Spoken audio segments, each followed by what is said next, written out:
what, the why, and the how to get started, because I think those are the key things that people get confused about. They're very, very simple. There is a lot of confusion about thought leadership.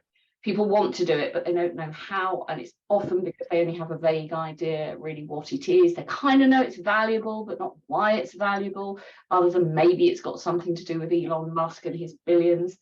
Maybe it's got something to do with personal branding.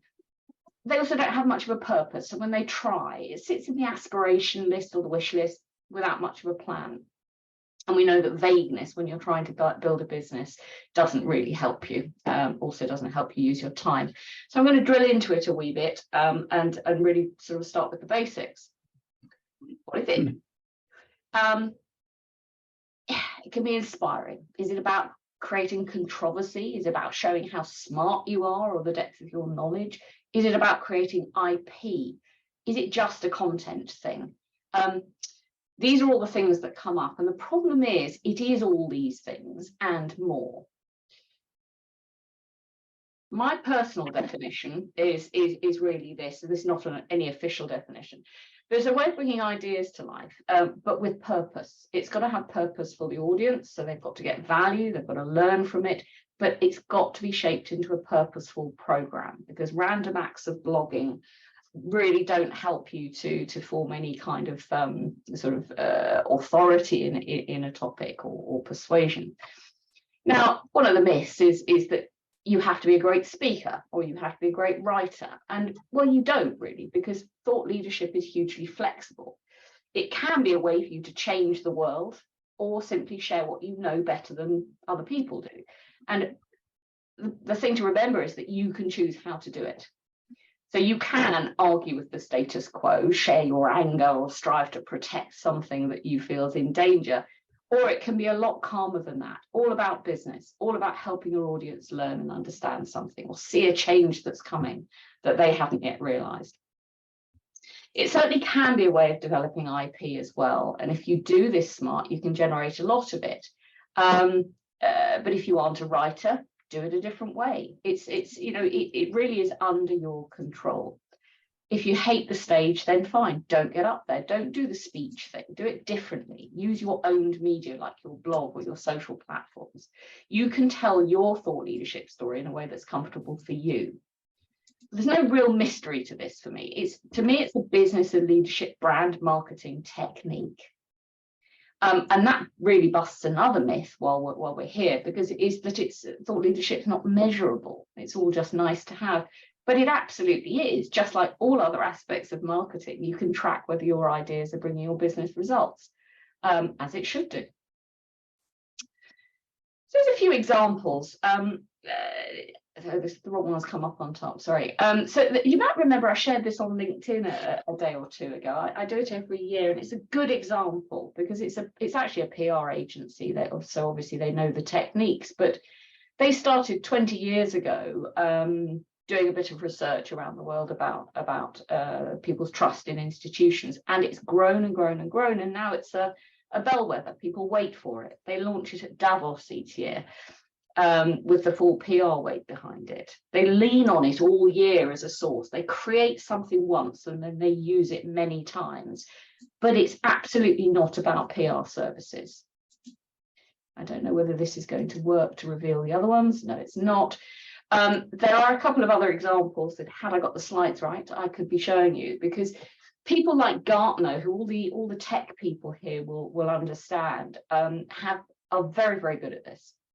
They use a benchmarking tool, an IT maturity model, for many years, and they've replicated it many times, because what they did is they created a benchmark. They said, this is the standard to which people should be working. Now you can measure yourself against it.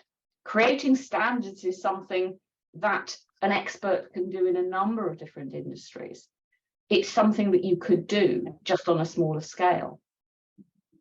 It's no coincidence, therefore, that people like the Deloittes of the world, McKinsey's, Accenture, all the bigger consulting and accounting firms put massive investment into thought leadership work. They hold events, they create research, and they do regular bloggings. They have magazines. It's no coincidence they do that, because it really works. It makes them look like authorities. And we've seen, you know, I mean, they are enormous. Got somebody stop talking in the background. Just so let me sort of move on. It's just trying to animate in the background, but it is accessible to anybody. And I wanted to show you a couple of examples from our own work. This is an example of how a smaller company can do this. If you can do a research report, great, but that costs money. There are much cheaper ways of doing it. This is work I did for a software company. They wanted to be associated with employee health, but they were only showing up for absence management. So we hooked them into the trends on employee health, which of course, and this was you know, sort of through COVID, so it was a great environment to do that.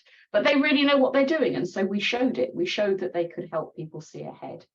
A thought leadership article pitched and placed and exploited in something like HR Director magazine could then be exploited in multiple ways by them. So I think there's the banner we put on their emails there. There is a blog that we put on their website so that people could encourage people to read the article.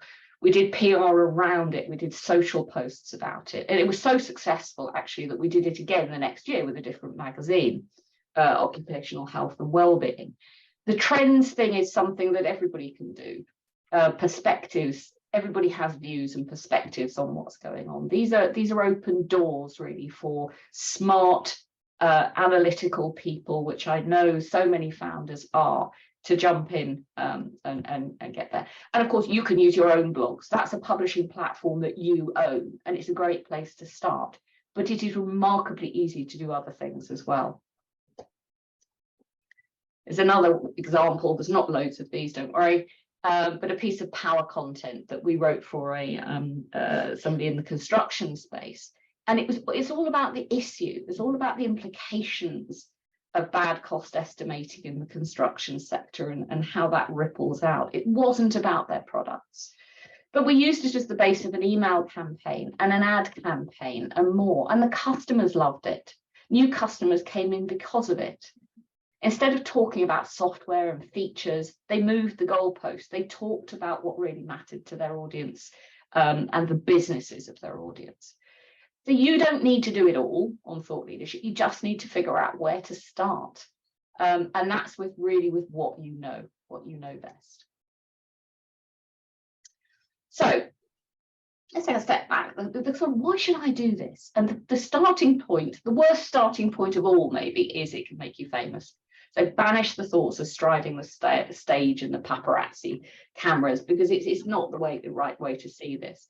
It can get you on the stage. It can get you onto panels on the stage. It can get you into the media. There are ways to use thought leadership to do that, but it won't let you leapfrog to stardom. It's just one part of the mix. It does get mixed up with personal branding, as I say, but it's not the same thing.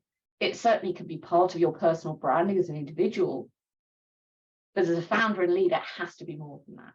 For you, the main reason to engage is that thought leadership is a powerful technique that can help your brand grow.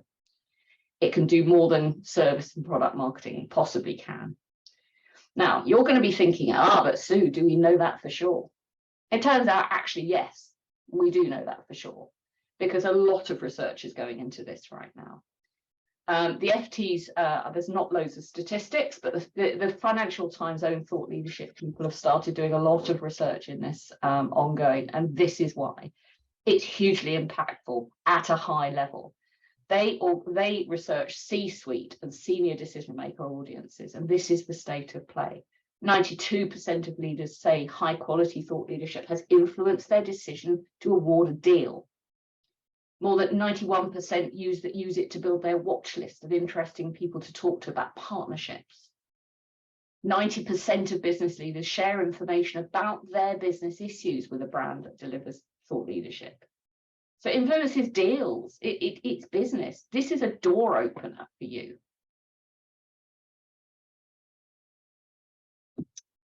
Again, from the FT's research, 63% of buyers say it's a key proof that an organization understands or can solve a specific business challenge. That's what you're trying to tell them most of the time. 68% say they consume it to gain insight on future trends that may impact them. Actually, almost as many say that they want to help to understand what's currently going on.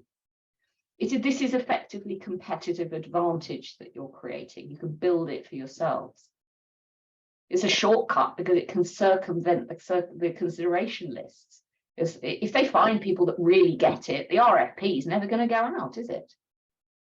So this directly supports thought leadership and an aid to growth, but they also want to learn from you. And being an educator is a huge opportunity especially for people who are moving the boundaries of business forward and thinking of things in new ways, as many founders are.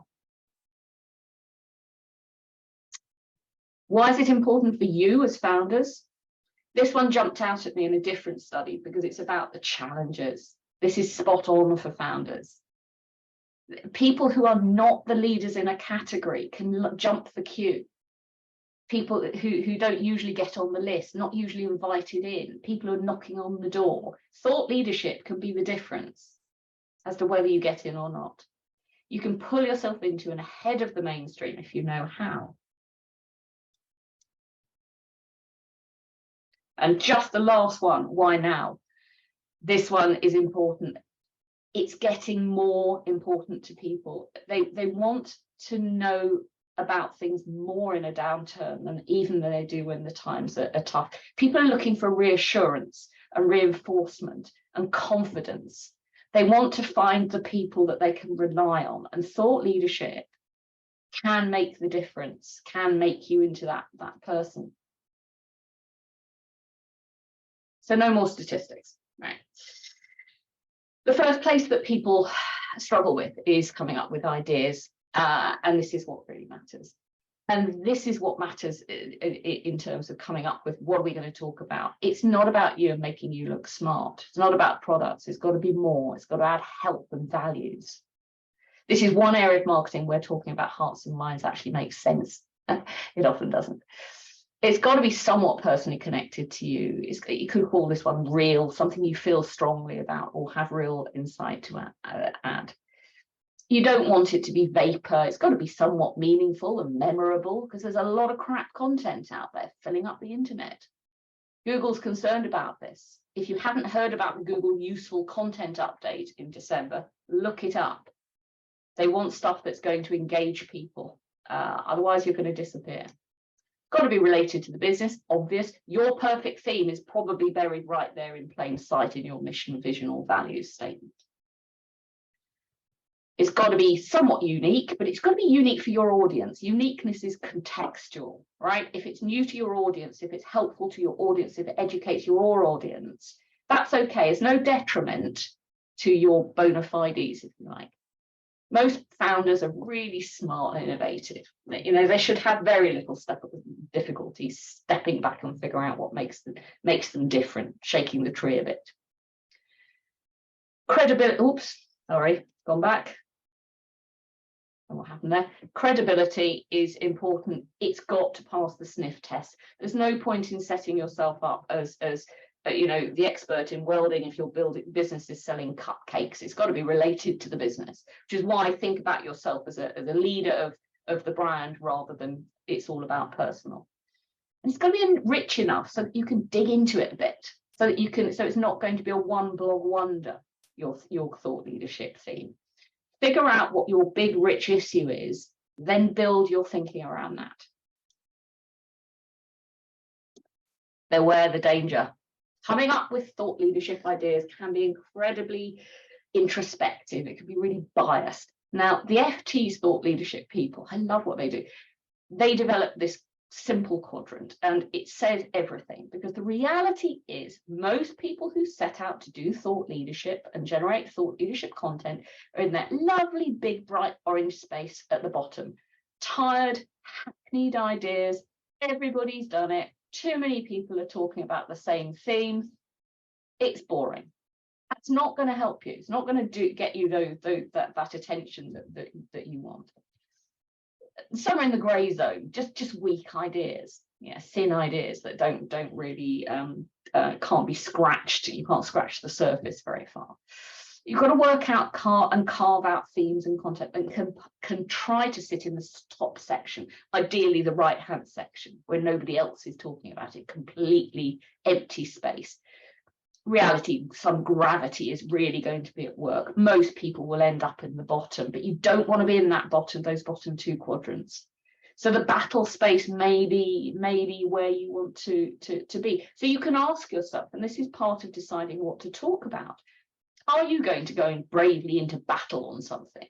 Are these really fresh ideas, thoughts, perspective?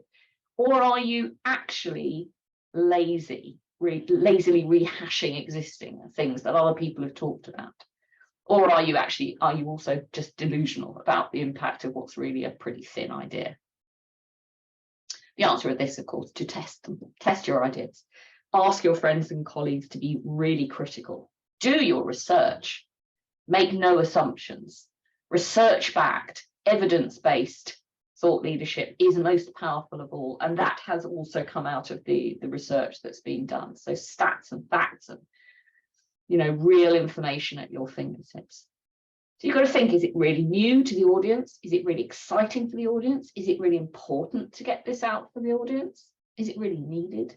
All of these things are going to help you find something that's robust enough to truly be thought leadership.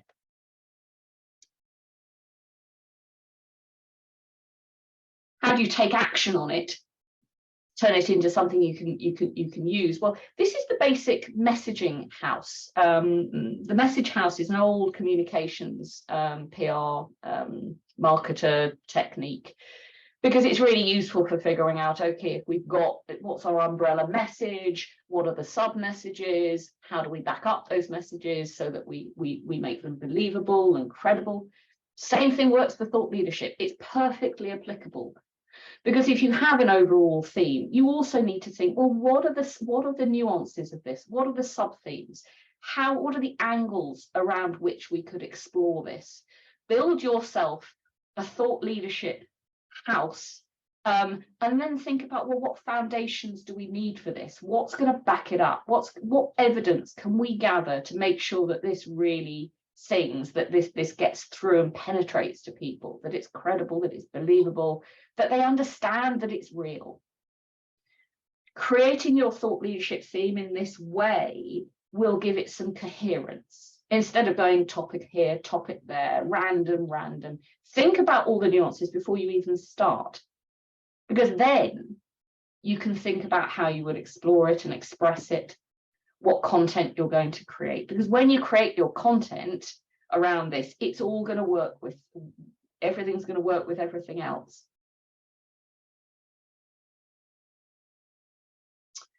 To make it really work, you want to make it part of your wider marketing. And there are some perfect marriages of thought leadership with many aspects of marketing that are going to be a part of your world at some point. One is obviously content marketing. So using thought leadership to design assets for your business that can be leveraged many, many times in many ways. There's no limit here, actually, because a good content strategy put around a piece of thought leadership content is really powerful. It can keep driving traffic to your website for a long time. It can be long content, short content, any format, video, audio, anything. Create things once, use them many times.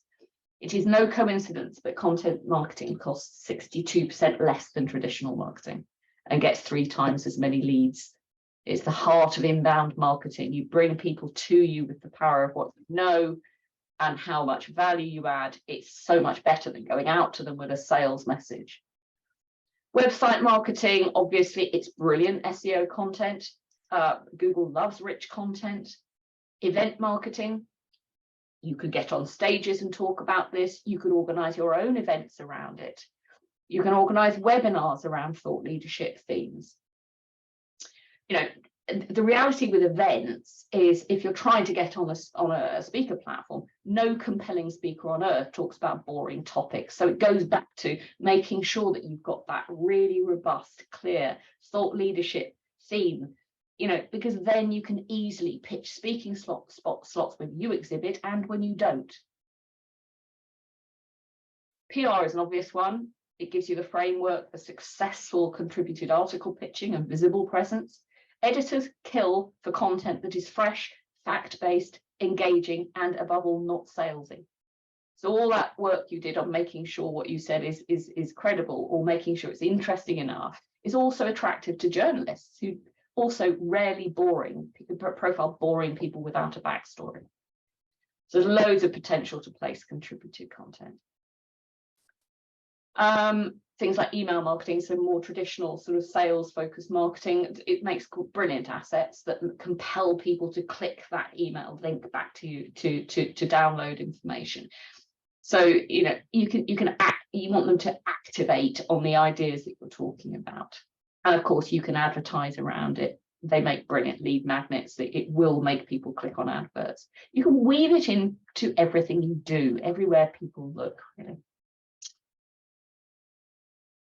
So that's it, really. In conclusion, then, so you know what thought leadership is and why you should do it. You can do this any way you like. You also know some of the pitfalls, and you have a framework. So hopefully that will give you a place to start. And I'm very happy to answer any questions that you may have. So I've got a quick question. That was fantastic. And engaged in the past, but you've opened up some new ideas. Now I'm looking others in the room and other members of staff to stand up, and they've got some huge businesses that are going to give them huge potential around using thought leadership effectively. But my question to you, Sue, all the corporates in the world, who would you say, what brands are some of the best leading examples of using thought leadership? I think of all, if I take it slightly different, of all the sectors, I think that the consulting sector, I could have showed you, I'm sorry I couldn't show you those examples, but they really have it down pat. They straddle business and more technical sectors. They put thought leadership front and center of everything they do. So if you look at their websites, you will find that the thought leadership stuff has a really strong presence. So it's in front. So in some, it's in front of everything else. So it's business first, technology second, solution second. So they do it incredibly well. Some of the brands, so Centrica launched, lots of brands are jumping on the thought leadership bandwagon around net zero, the march to net zero. There are a lot of thought leadership articles coming out, a lot of research reports, a lot of position papers and perspectives pieces about how, so the energy companies are starting to do this a lot. Centrica, all of those. Shell obviously didn't yesterday with their announcement. Yeah. Any other questions? There's some great comments in the chat, Sue. So Damien's asked if it's relevant for B2C. I think yes, it can, but it's got to change its nature, because this was really born out of business to business. But I think there is no reason that you can't take the same principles of abstracting above your solution service for consumers or customers and saying, how can we help to engage their minds at a higher level? How can we help lend confidence and tell them that we are the right person to choose for whatever that product is? Is that okay, Damien? Answer your question? Yeah, no, thank you. I mean, I'm kind of in a bit of a unique situation where it's a very new area, like video CVs for B2C and kind of video job posts for employers. You know, I could pretty much say that I'm up there with the experts purely because we've been doing it for a few months and no one else is really doing it. So it kind of makes me think that there's potential to kind of exploit that whole sort of thought leadership concept, you know, because genuinely we have thought about it more than anyone else at this point in time, you know. I think it all has to start, David, with what does the audience need? And you're talking to an audience. Everybody want a job, but we know that the nature of what people want from their careers is changing, their attitudes are changing. You know, so if you can show that you understand the connection between what they want and what employers can offer. You could easily connect up with the employer branding trend, but from the job seekers perspective, and talk about how they can find the things that they're looking for from employees. There's a lot of, you know, how-tos feature a lot in thought leadership content. How can you do this? Well, start by answering their questions, but pick some. Don't just, like I say, don't do it randomly, because otherwise you'll lose that ability to dive into it in a rich way. What's their problem? Yeah, no, thank you. I'm working actually with the job centre, and they're a great source of information, because obviously they're at the coalface trying to get people back to work. The ideal would be to do a partnership. Lots of thought leadership content and initiatives are done as partnerships. Okay.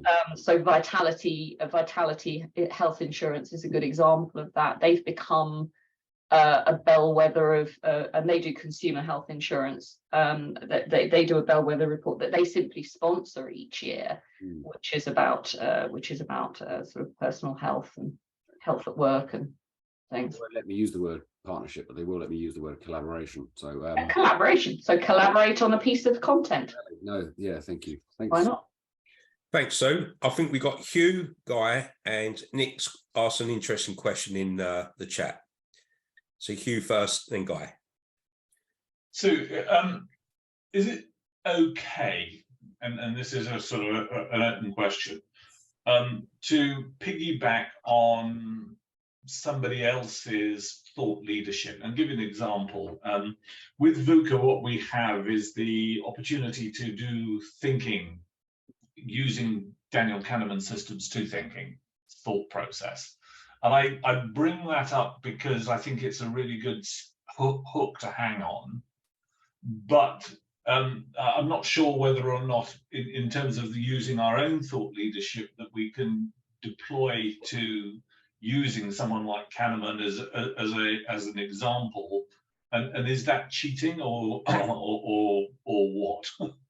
No, I think it's perfectly legitimate. I mean, that, you know, I think there's three things. I think as long as you are adding to what he's saying, putting it in perspective, amplifying it in some way, I think as long as you are adding value, I think you can feel perfectly comfortable about it, but you must attribute properly. Okay. It's the great etiquette rule of the online world, right? But it very much holds true here. Yes. Okay, thank you.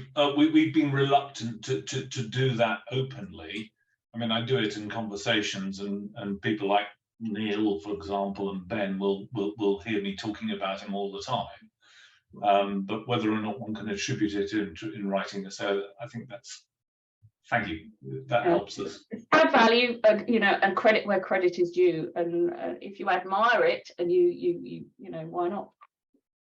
Yeah. No, I think, I mean, two great books, Noise and Thinking Fast and Slow, and I think they help us very much form some of the core arguments for founders, because there is a heck of a lot of noise out there, and we don't do the right sort of thinking. But thank you for that advice. Great. Right, thanks, Sue. Thanks, you, Guy. Hi, Sue. Yeah, fantastic talk that I never knew I needed. So thank you for that. So my question's a bit more granular. How do you not come across as virtue signaling? Because it seems like that's the biggest issue in this area for me personally. Sorry, how do you not come across like you're virtue signaling? You got any tips? Okay, what's virtue signaling? Sorry, it's a phrase I don't know.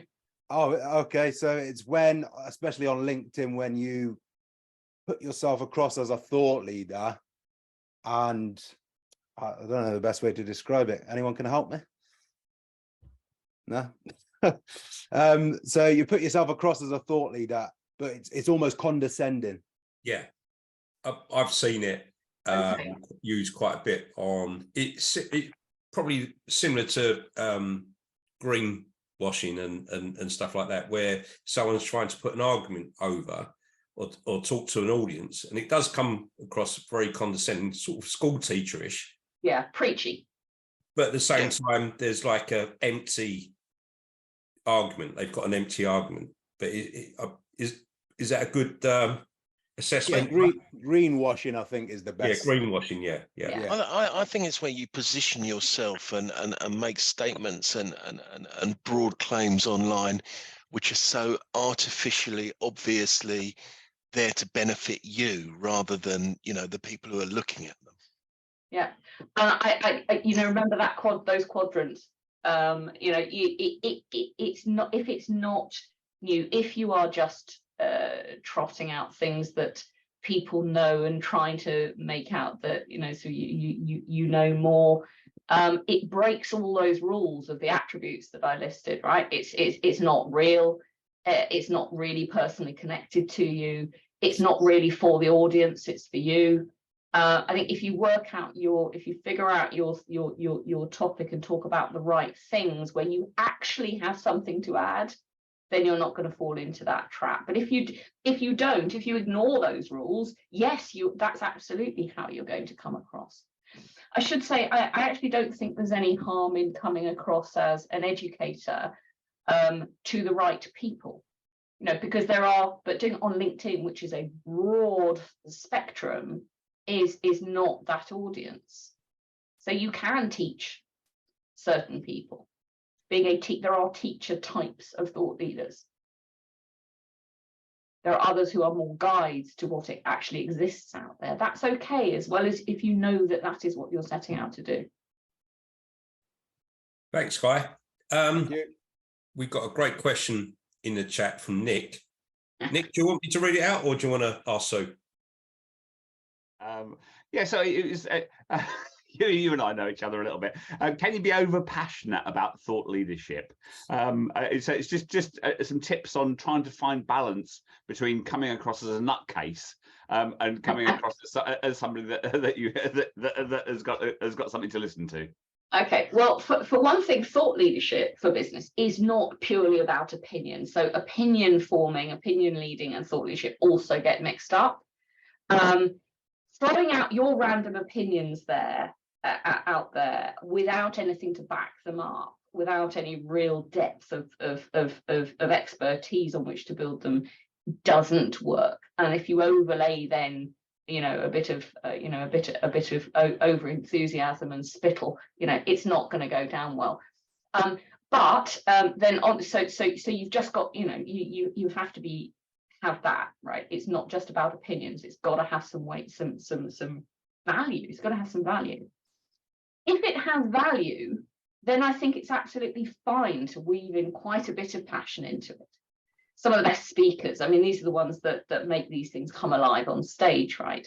Or through articles that people go, wow, that blew my mind. They're the ones that have passion. And one of the things that I do when I go through with people to try and extract their thought leadership, what's this supposed to be about, is ask them, what makes you angry? What confuses everybody that you see so clearly? What do you really believe in? Why are you saying these things? What change can you see that everybody cannot? It's fine. It's fine to have passion. You've just got to also have some value. That makes sense? Actually, Nick, I think if you harness and ride value with passion well, I think it comes across very authentic, and people will look out for you. It's that old adage, people love watching people who are really keen about something, and an authority. And I think you are in your field. It is, how many times can we get you out there and amplify your message, because it is passionate. That's cool. Thank you. Any more questions for Sue? Spoken like the true Hugh yesterday. I was with Hugh yesterday, and he said exactly that. You passion, but you need to understand the value chain. Like, you really need, and that's across different stakeholders. Speaking Hugh's words here, it was a bit more in depth than that, but yeah, that resonated with me then from yesterday's conversation. So, well, look at what you're doing, Ben, and the way you're portraying yourself on LinkedIn. It comes across like you really care, which we know you do, and the words resonate, and there is value there. You're creating value for a segment in society that needs support. Yeah, but I think that's from my passion. So and you know, people who speak with me, it is authentic. Like I do give a shit, and so then it makes it easier for me to talk about it because I do give a shit. It's not, this is not like create a business at all costs, you know, fuck everybody else. It's I do care because I'm from that background, so it makes it easier for me. But I guess when, you know, other people maybe don't have the same amount of passion because they've not come from that background, they're still passionate about it. It might be seen as less authentic, maybe, I don't know, because they're trying to get, I don't know. No, I think you come across passionate, knowledgeable, and you're adding or trying to inject value, you know, so it's a compelling story. I think it really is. The interesting conversation with Hugh yesterday, it was all about, like, you know, understanding the value for the individual stakeholders, like going into more granular detail, and that's something that I haven't done in that level of detail for like what Hugh does with his work. You know, but I'm speaking, who am I speaking to when I'm speaking on LinkedIn? I'm speaking to veterans, like, but really I'm speaking to employers. So like, you know, what's the value to the veteran? What's the value to employers? What's the value to everybody else who I engage with, I guess, as well? I don't know. It's a hard one to map. I'm pushing Hugh here. I'm kind of plugging Hugh, but it is interesting stuff. Thanks, Ben. Damien. Just a quickie, Ben. The fiver's in the post.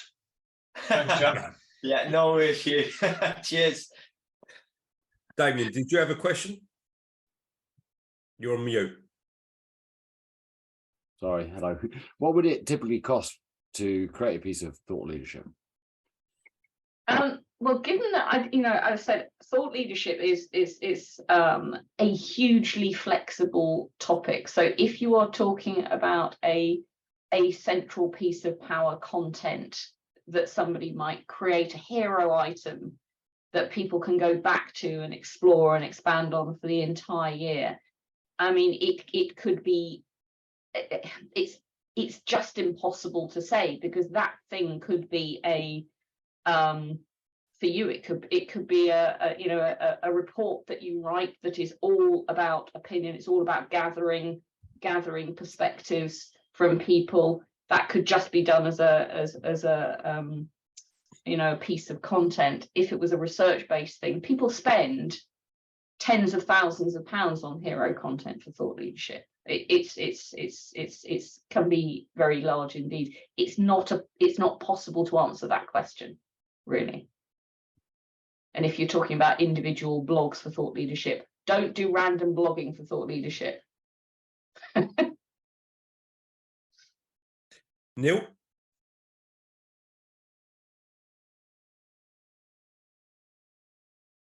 You're on mute as well. No, sorry, I'm a little bit catching up with the day. I did a workout before I started and I'm still recovering.